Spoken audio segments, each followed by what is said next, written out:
Hello बच्चों, हमारे YouTube channel में आपका स्वागत है। आज हम लेकर आ चुके हैं आपके लिए बोर्ड द्वारा जारी किया हुआ नागरिक शास्त्र का मॉडल पेपर। नागरिक शास्त्र का मॉडल पेपर आज लेकर आ चुके हैं। तो आज हम जानेंगे नागरिक शास्त्र में कैसे कैसे प्रश्न आते हैं। सभी परीक्षार्थियों के लिए 3 घंटा 15 मिनट समय है। 15 मिनट पढ़ने के लिए सभी परीक्षार्थियों को अनिवार्य है। यहाँ पे निर्देश दिया हुआ है, निर्देश आप पढ़ लीजिएगा क्या क्या दिया है। प्रश्न 1, प्रश्न 2, प्रश्न 3 में और प्रश्न 4, प्रश्न 5। ठीक है, तो चलिए आगे बढ़ते हैं और आपको इस प्रश्न के बारे में जानकारी देते हैं। तो हम लोग खंड क से स्टार्ट करते हैं, बहुविकल्पीय प्रश्न से। ठीक है, तो चलिए बच्चों हम अपना प्रश्न स्टार्ट करते हैं।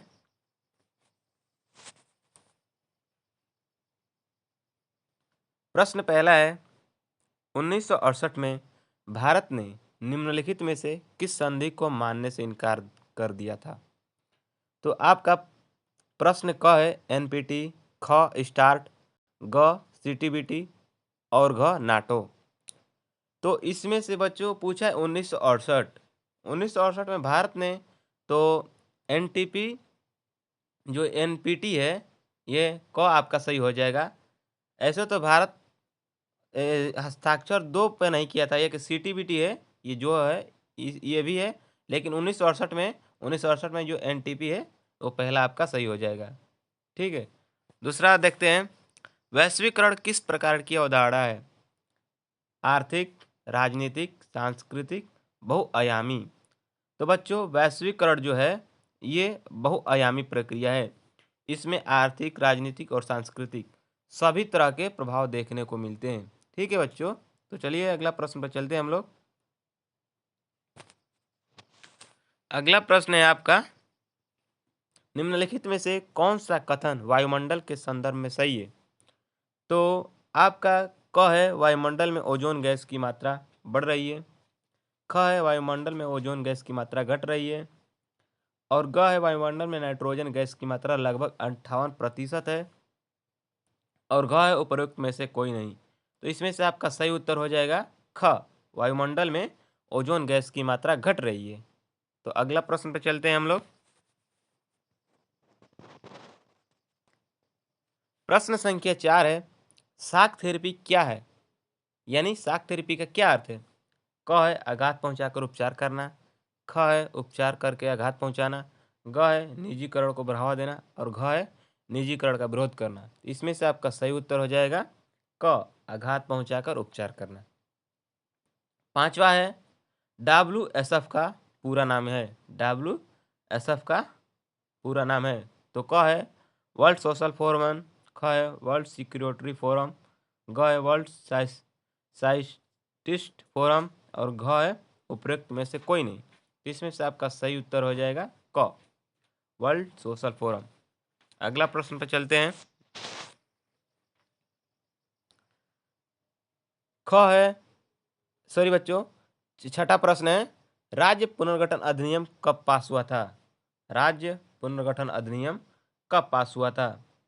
क है 1956 में, ख है 1955 में, ग है 1957 में और घ है 1958 में। तो इसमें से आपका सही उत्तर हो जाएगा क, 1956 में। सातवां है, केंद्रीय सांख्यिकी संस्था की स्थापना की? क है जेसी कुमारप्पा, ख है पीसी महालनोबिस, ग है के एन राज और घ है अरविंद पनगाड़िया। तो इसमें से आपका सही उत्तर हो जाएगा घ, अरविंद पनगाड़िया। आठवां प्रश्न है, बॉम्बे प्लान का क्या उद्देश्य था? बॉम्बे प्लान का क्या उद्देश्य था? तो इसमें से क है भारत का राजनीतिक विकास करना, ख है भारत का सांस्कृतिक विकास करना, ग है भारत का आर्थिक विकास करना और घ है भारत का स्वागिर्ण विकास करना। तो इसमें से आपका सही उत्तर हो जाएगा ग, भारत का आर्थिक विकास करना। अगला प्रश्न देखते हैं। 9वां प्रश्न है, 1975 ईस्वी में आपातकाल की घोषणा के समय भारत का प्रधानमंत्री कौन था?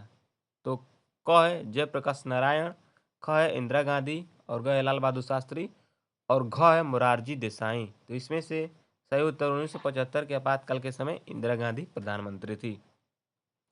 प्रश्न संख्या 10वां देखते हैं। किस दशक को स्वायत्तता का दशक कहा जाता है? तो क है 1960, ख है 1980 को, और ग 1950 और घ 1970। तो इसमें से आपका सही उत्तर हो जाएगा ख 1980। अति लघु प्रश्न देखते हैं बच्चों। अति लघु प्रश्न, अति लघु प्रश्न में 11वां प्रश्न है, सुरक्षा से क्या तात्पर्य है? सुरक्षा से क्या तात्पर्य है? तो इसमें आप लिख सकते हैं, सुरक्षा से तात्पर्य खतरे से आज़ादी। सुरक्षा से तात्पर्य खतरे से आज़ादी। ठीक है बच्चों, सुरक्षा से तात्पर्य खतरे से आज़ादी है। ठीक है, अगला प्रश्न पर चलते हैं। 12वां प्रश्न है, किन्हीं दो अस्त नियंत्रण संधियों का नाम लिखिए। तो आप पहले बहुविकल्पी प्रश्न में आप देखे होंगे, पहला प्रश्न है उसमें दिया था एनटीपी और सीटीबीटी, स्टार्ट और नाटो। तो एक तो हो जाएगा पहला, जो पहला हो जाएगा, जो आपका पहला हो जाएगा जो एनटीपी और दूसरा हो जाएगा सीटीबीटी। ठीक है बच्चों, याद रहेगा। तो चलिए अगला प्रश्न पे चलते हैं। 13वां प्रश्न है, 13वां प्रश्न जो है, वैश्वीकरण से क्या अभिप्राय है? तो बच्चों, जो आप ऊपर देखे होंगे बहुविकल्पी में वैश्वीकरण, तो वैश्वीकरण यह एक बहुआयामी प्रक्रिया है। इसमें सभी तरह के प्रवाह देखने को मिलते हैं। प्रवाह देखने को मिलते हैं। इसमें सभी तरह के प्रवाह देखने को मिलते हैं। इसमें वस्तु सेवा पूंजी का एक देश से दूसरे देश में जाने पर कोई प्रतिबंध नहीं होगा। तो चलिए अगला प्रश्न पर चलते हैं हम लोग। 14वां, पृथ्वी सम्मेलन किस समस्या को लेकर आयोजित किया गया था? तो पृथ्वी सम्मेलन जो है पर्यावरण की समस्या को लेकर किया गया था, और यह 1992 में हुआ था। 1992 में रियो डी जेनेरिया के ब्राजील शहर के रियो डी जेनेरिया में हुआ था। 15वां देखते हैं, साझी संपदा का क्या अर्थ है? साझी संपदा का क्या अर्थ है? तो साझी संपदा का अर्थ ये होता है बच्चों कि इस पे सभी समुदाय यानी कि सबका इस पे अधिकार होगा। जैसे गांव का कुआं हो गया, फील्ड हो गया, आपका जो नदी हो गया, तालाब हो गया, कुआं, ये सब पे यानी कि पूरा समुदाय का अधिकार होता है। और इस पे नियंत्रण ग्राम पंचायत का होता है। ग्राम पंचायत का होता है। पंचायत और सरकार दोनों का होता है। ग्राम पंचायत और सरकार दोनों का होता है। ठीक है बच्चों, अगला प्रश्न पर चलते हैं। 16, देश में प्रथम बार गठबंधन सरकार कब बनी थी? तो देश में बच्चों प्रथम बार गठबंधन सरकार 1989 में बनी थी। ऐसे तो 1990 माना जाता है, लेकिन 1989 में पहली बार बनी थी देश में प्रथम बार गठबंधन सरकार। क्लियर हो गया। और 17वां प्रश्न देखते हैं, सिंडिकेट से क्या अभिप्राय है? तो सिंडिकेट से अभिप्राय कांग्रेस पार्टी के भीतर प्रभुत्वशाली यानी शक्तिशाली नेताओं का एक समूह या ग्रुप होता है, उसे सिंडिकेट कहते हैं। ठीक है बच्चों, अगला प्रश्न पर देखते हैं। 18 प्रश्न है, देश के विभाजन से प्रभावित होने वाले दो राज्य। तो देश के विभाजन से प्रभावित होने वाले राज्य, पहला हो जाएगा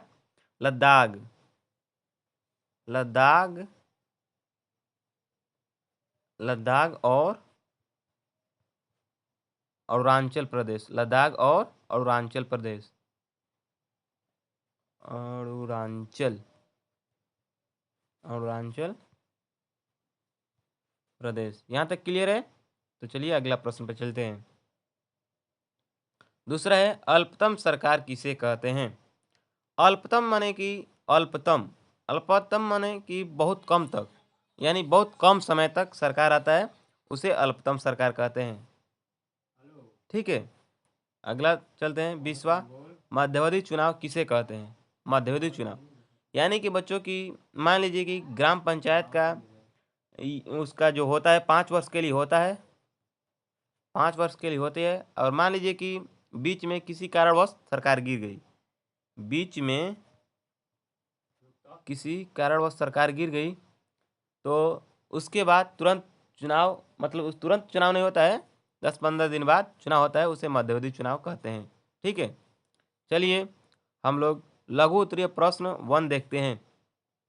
ठीक है, 21 है, संयुक्त राष्ट्र संघ का निर्माण कब किया गया? इसकी किन्हीं दो विशेष संस्थाओं का नाम लिखिए। ठीक है, लिखिए तथा उनके कार्यों को उल्लेख कीजिए। संयुक्त राष्ट्र का निर्माण कब किया गया? इनकी दो विशिष्ट संस्थाओं का नाम लिखिए। तो देखिए बच्चों, हम इसके संस्थाओं का नाम बता दे रहे हैं, 2 संस्थाओं का नाम बता दे रहे हैं। और ये आप इसका जो संयुक्त निर्माण, तो इसका स्थापना हुआ था 24 अक्टूबर 1945 को, 24 अक्टूबर 1945 को। ठीक है, और इसके 2 संस्थाओं का नाम हो जाएगा, पहला हो जाएगा WHO और दूसरा हो जाएगा यूनेस्को। ठीक है, UNDP भी हो जाएगा। ठीक है, अगला प्रश्न पे चलते हैं।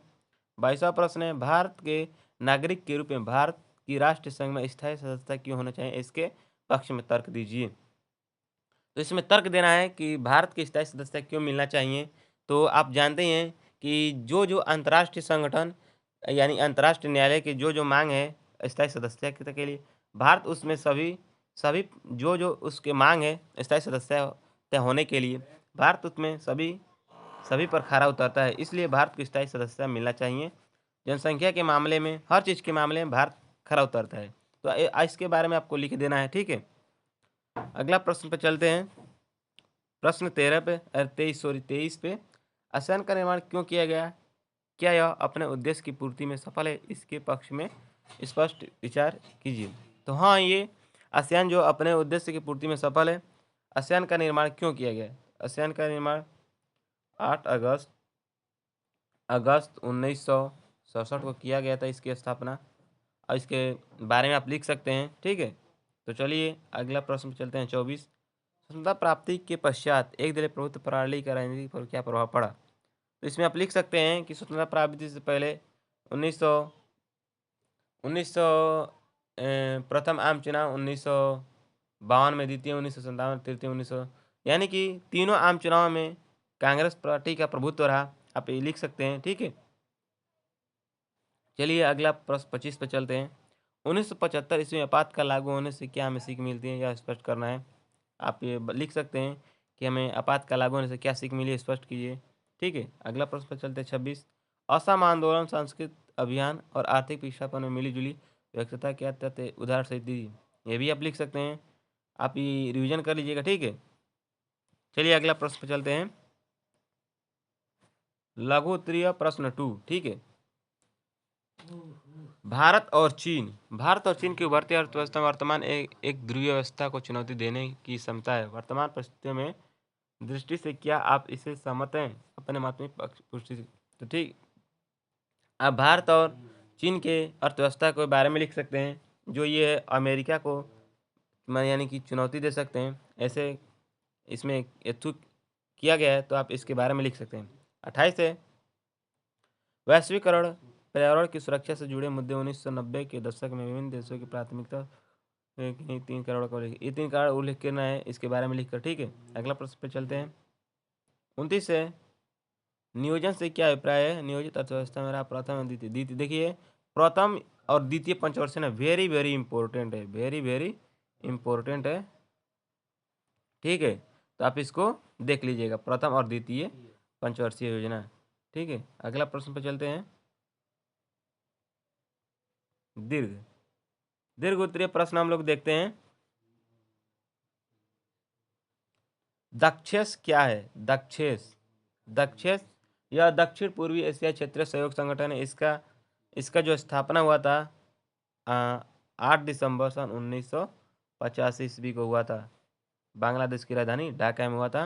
ठीक है। इसमें मूलतः 7 देशों ने इस पर हस्ताक्षर किया था और 2007 में अफ़गानिस्तान को इस 8वें सदस्य के रूप में शामिल किया गया था, ठीक है। अथवा में दिया है देखिए, दो ध्रुवीय विश्व का क्या अर्थ है? इसके विघटन के 4 कारणों का उल्लेख कीजिए, ठीक है। इसके 4 कारण आप बता दीजिएगा, 8 नंबर कंप्लीट हो जाएगा, ठीक है। अगला प्रश्न देखते हैं